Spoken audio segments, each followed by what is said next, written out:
नमस्कार दोस्तों। बहुत सारे लोग ये सवाल पूछ रहे हैं कि मेरी उम्र 28 साल हो गई है, 30 साल हो गई है, क्या मैं तैयारी करूं? और भी सवाल है, लेकिन इस सवाल का पर्टिकुलरली मैं इस वीडियो में जवाब देना चाहता हूं। मैं सबसे पहले अपनी बात बताता हूं।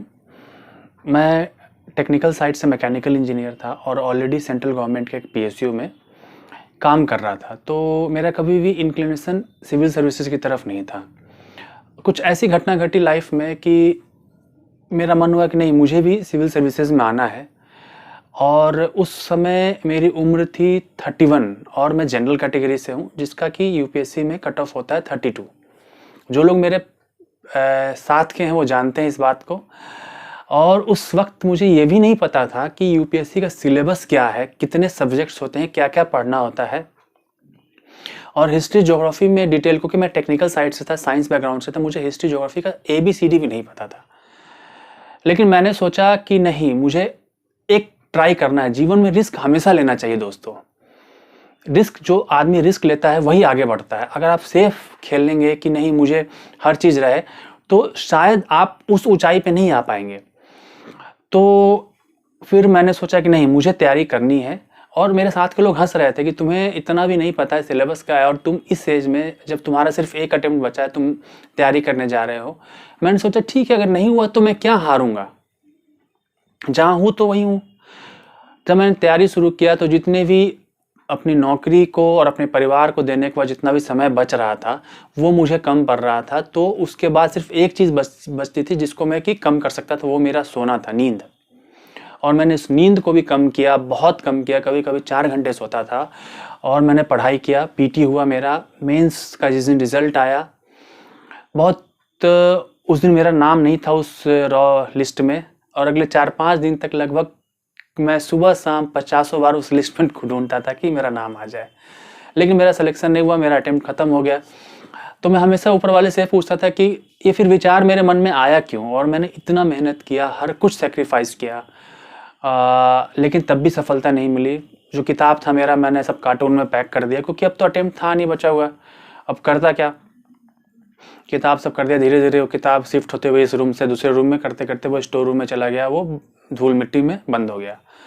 फिर कुछ सालों के बाद पता चला कि नहीं, बिहार पब्लिक सर्विस कमीशन का स्टेट सिविल सर्विसेज का फॉर्म आया हुआ है। मैंने उसको फिल किया और उसकी भी कहानी है, बहुत सारे स्ट्रगल, और उन सब के बाद मैंने उस एग्ज़ाम को दिया और सफलता मिली।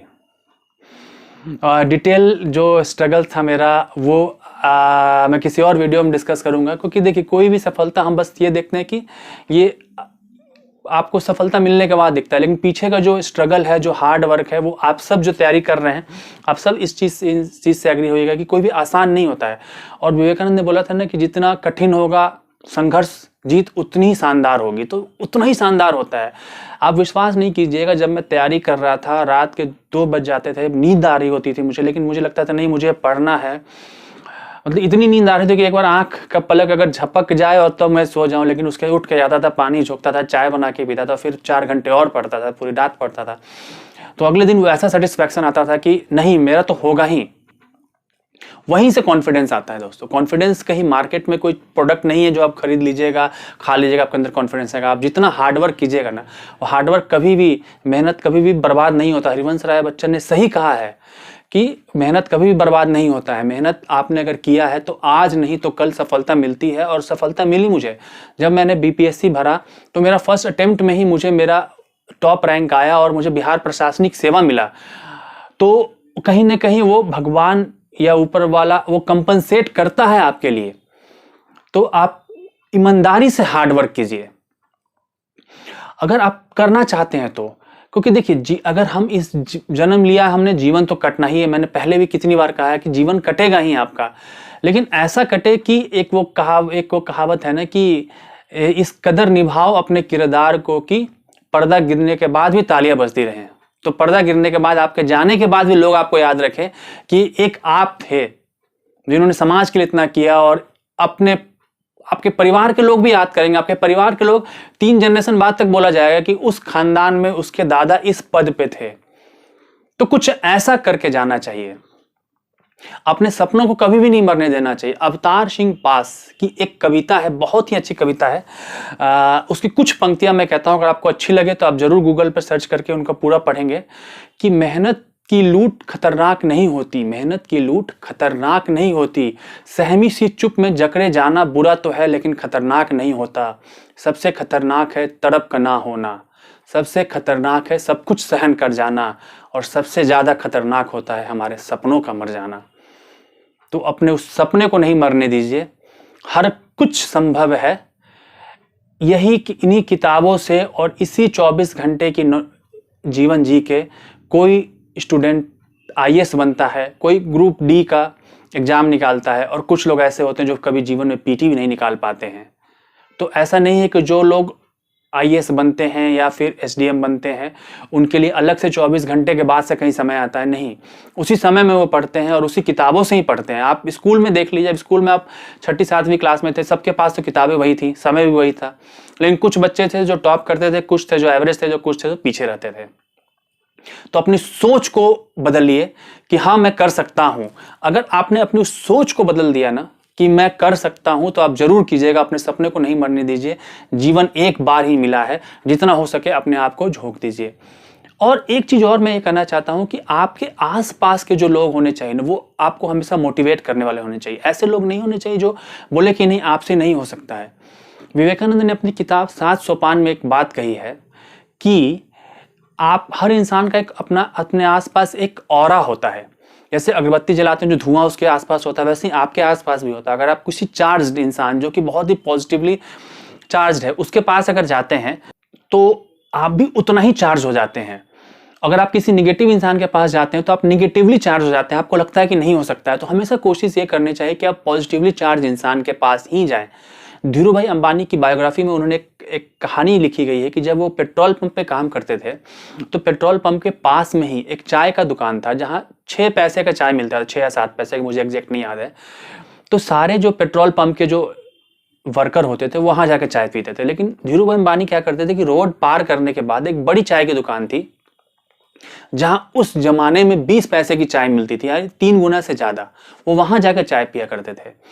तो उनके दोस्त अक्सर उन पर हंसते थे कि चाय तो एक ही है, तो तुम इसी चाय के लिए 3 गुना पैसे क्यों खर्च करते हो। तो धीरू भाई अंबानी ने कहा कि तुम लोग यहाँ हमेशा यही बात करते हो कि जीवन कष्टदायक है, जीवन में कुछ नहीं है, और तुम्हारी सोच इतनी लिमिटेड है। लेकिन जब मैं वहां जाता हूं तो वहां बड़े लोग आते हैं, गाड़ी से उतरते हैं, और मैं उनकी गाड़ी को देखता हूं, उनकी बातों को सुनता हूं कि वो हवाई जहाज की बातें करते हैं, बड़े बड़े लाखों करोड़ों की बातें करते हैं, तो मुझे उससे मोटिवेशन मिलता है कि नहीं, मुझे यहाँ से आगे बढ़ना है। और देखिए उसका ये नतीजा हुआ कि धीरू भाई अंबानी भारत के सबसे अमीर आदमी बने। तो आपको अपने आसपास के जो लोग हैं ना, उस पे जरूर आपको ये करना चाहिए, और वैसे लोग मिल जाते हैं। आप हमेशा अगर निगेटिव घिरे हो, जैसे आपका कोई मित्र है जो आपको हमेशा बताता है फिल्मों के बारे में, क्या जी बहुत अच्छी फिल्म आई, इसमें ये अच्छा, तो आपका क्या मन करेगा, चलो यार देख ही आता हूँ, 3 घंटे से क्या फर्क पड़ता है। लेकिन अगर आपका कोई मित्र है वो बताता है कि नहीं यार उसका सिलेक्शन हो गया, उसके इतने नंबर आए, वो आईएएस का पावर बताता है, एसडीएम के पावर को बताता है, तो आपके मन में हमेशा आता है कि हाँ मुझे भी बनना है। तो इन सब चीजों से बहुत फर्क पड़ता है।